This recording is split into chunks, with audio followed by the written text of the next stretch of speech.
I believe Christians have it backwards today. I believe Christians today believe institutions deserve generosity and individuals deserve violence. I think the opposite is true. I think institutions deserve scrutiny and regulation, and individuals deserve generosity. And I believe that informs my worldview, and I believe that is the worldview that the Christian ethic calls us to.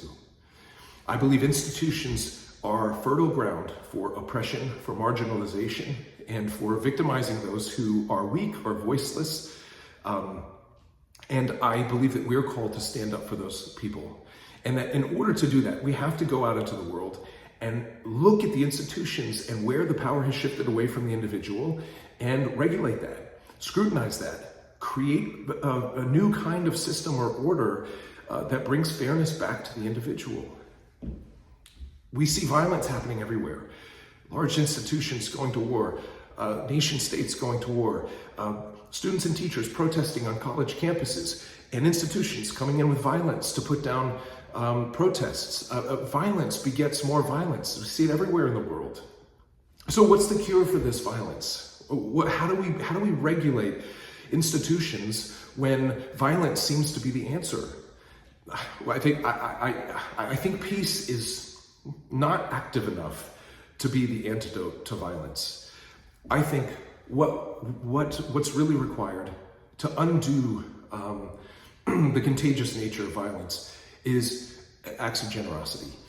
But what is the Christian ethic? What does Scripture say about generosity? What does generosity look like to a Christian following the way?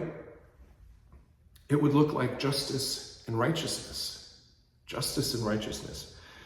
And I believe justice and righteousness is much more contagious than violence. There was a McDonald's a few years ago in Union Grove, Wisconsin, where somebody decided to pay it forward and pay for the car behind them.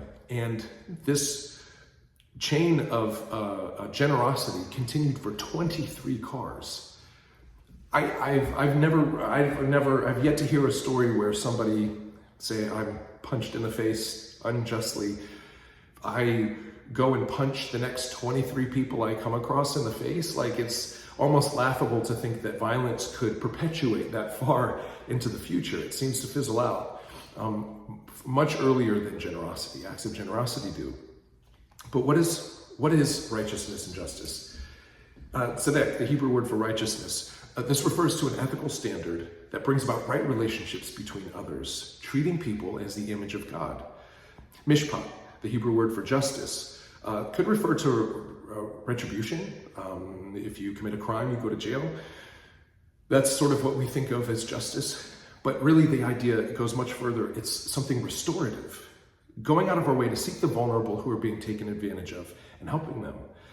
It's much more than charity, though. It means advocating to change social structures that prevent injustice. So again, I believe Scripture is calling us to confront institutions that have taken power away from individuals, have marginalized people, to create change that brings about peace through generosity. I think generosity is the antidote to violence, and it means standing up to institutions. Some scripture that I think unites these ideas. Psalm 112:5 says, "Good will come to those who are generous and lend freely, who conduct their affairs with justice." Proverbs 31:8-9 says, "Speak up for those who cannot speak for themselves, for the rights of all who are destitute. Speak up and judge fairly. Defend the rights of the poor and needy." Jeremiah 22:3. So if we go to the prophets, what do they say? "Do what is just and right. Rescue from the hand of the oppressor the one who has been robbed. Do no wrong or violence to the foreigner, the fatherless, or the widow." Do no wrong to the foreigner, the fatherless, or the widow. When I think about that, I think about politics. And when I think about this, I think about an entire platform by those who mostly claim to be Christians, who are doing the exact opposite of this with their voting power, who are trying to do violence to the foreigner, who are not helping the fatherless, who are making victims of widows. Do no wrong to the violent. Do No wrong or violence to the foreigner, the fatherless, or the widow. This is the kind of generosity that we are called to. And it's for everybody. It's not just for believers. It's not just for those who have been indoctrinated into the church. It's not just for those who are American or fit your nation state or fly your flag. It is for everybody.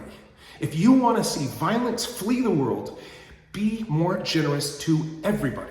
That is the Christian ethic.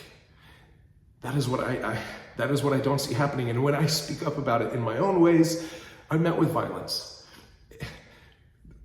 The antidote to violence is generosity.